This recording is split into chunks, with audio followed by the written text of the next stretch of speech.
ऊपर ध्यान देंगे। आज का जो वीडियो वो निषेचन के बारे में बनाने जा रहे हैं। निषेचन होता क्या है, उससे पहले एक बात ध्यान रखिएगा, एक बहुत इंपॉर्टेंट बात है कि कल ही आप लोगों को शायद पार्ले जी डे चला था ना, पूरे लोग अंधविश्वास में खो गए। तो मेरा कहना एक बात है कि अक्सर लूट लिया जाता है उनको, अक्सर लूट लिया जाता है उनको जो दिल के साफ होते हैं। ठीक है, अक्सर लूट लिया जाता है उनको जो दिल के साफ होते हैं। उन्हीं की सरकारें चलती है जो दबंगई के ताज पहनते हैं। अक्सर दुनिया में उसी की सरकार चलती है जो दबंगई की ताज पहनते हैं।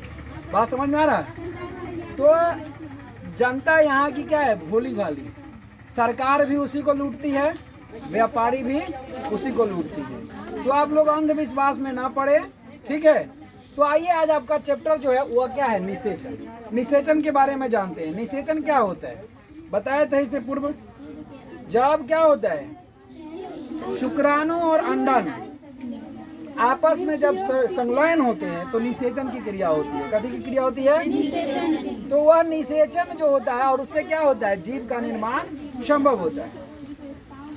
तो ये फर्टिलाइजेशन की क्रिया दो तरह से होती है, एक बाह्य निषेचन होती है, दूसरा क्या होता है, आंतरिक निषेचन होता है। बाह्य निषेचन क्या होता है, बाह्य का मतलब होता है बाहरी, क्या होता है, बाहरी। और आंतरिक का मतलब क्या होता है, अंदर, क्या होता है, अंदर। जब निषेचन की क्रिया जीव शरीर के बाहर कराया जाता है तो वह क्या कहलाता है, बाह्य निषेचन। और जब निषेचन की क्रिया किसी जीव शरीर के अंदर कराया जाता है तो उसको क्या कहते हैं, आंतरिक निषेचन कहते हैं। तो ऐसा निषेचन कहाँ कहाँ होता है मालूम है आपको? तो ये निषेचन जो बाह्य निषेचन है वह कहाँ होता है, खासकर जल में होता है। कहाँ होता है, जल के अंदर, जल में होता है, जल में। और ये किसके साथ होता है, तो बहुकोशिकीय जंतु के साथ। किसके साथ होता है, उसमें कौन कौन जंतु आता है, उभयचर प्राणी। उभयचर किसको कहा जाता है, उभयचर का मतलब क्या हुआ, जो जल और थल दोनों में रहते हैं उसको उभयचर प्राणी भी कहा जाता है। जैसे मेढक हो गया, सांप हो गया, हाँ, या फिर बत्तख भी चला जाता है जल में, देखे हैं। तो उभयचर प्राणी में पक्षी भी आता है, स्तनधारी भी आते हैं। स्तनधारी का मतलब जो दूध देता है, ठीक है, उसको स्तनधारी कहा जाता है। तो ये मेढक नर और मादा दोनों क्या होते हैं, अलग अलग रहते हैं, उसमें एक साथ नहीं रहते। उसका घर व्यवस्था एक जगह रहता है का, नहीं ना, दोनों अलग अलग रहते हैं। तो उसमें होता क्या है, जब दोनों जल में जाते हैं, ध्यान से सुनेंगे, क्या करेंगे, आप कहीं बत्तख को पहुंचते हुए देखे हैं, बत्तख को पानी में, हाँ, सब एक ही जगह रहता है ना।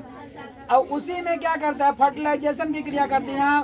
यहाँ बत्तख हो गया, सब एक साथ तैर रहा है, ठीक है। इसी बीच में क्या करता है, ये जो नर जो होता है, नर जो होता है वो क्या करते हैं, शुक्राणु इसमें छोड़ देता है जल के अंदर, और मादा क्या करता है, अंडाणु को छोड़ता है। और इसी क्या होता है, बाहर दोनों मिल करके क्या होता है, निषेचन की क्रिया हो जाती है। तो इस क्रिया को हम लोग क्या कहते हैं, बाह्य निषेचन कहते हैं। और इससे क्या होता है, एक जीव उत्पन्न हो जाता है। और ये उभयचर प्राणी सरीसृप और स्तनधारी में खास करके पाया जाता है। बात आप समझ गए? किसी को कोई डाउट है इसमें, बाह्य निषेचन में? बाह्य निषेचन अच्छा से समझ में आया? चलिए अब आते हैं आंतरिक निषेचन। आंतरिक निषेचन क्या होता है, यह एक कोशिकीय जीव में खास करके पाया जाता है। इसमें कौन कौन एक कोशिकीय जीव में आता है, पक्षी आता है, कुत्ता आता है, मानव आता है, कीट आता है। तो मानव में क्या होता है, कुत्ता में क्या होता है, पक्षी में क्या होता है, ध्यान से सुनेंगे। ये मानव में मेल और फीमेल एक साथ रहते हैं, ठीक है। मेल और फीमेल क्या करते हैं, एक साथ रहते हैं। कुत्ता का भी मेल फीमेल एक साथ होता है, और पक्षी का भी एक साथ होता है, कीट का भी एक साथ होता है। और इसकी जो क्रिया होती है वो शरीर के भीतर होती है। किस, कहाँ होती है, शरीर के भीतर विशेष जनन अंगों द्वारा इसमें क्या किया जाता है, शुक्राणु को उसके शरीर में भेजा जाता है, ठीक है। शुक्राणु क्या किया जाता है, उसके शरीर के अंदर भेजा जाता है, और शरीर के अंदर ही क्या होती है, निषेचन की क्रिया संभव होती है।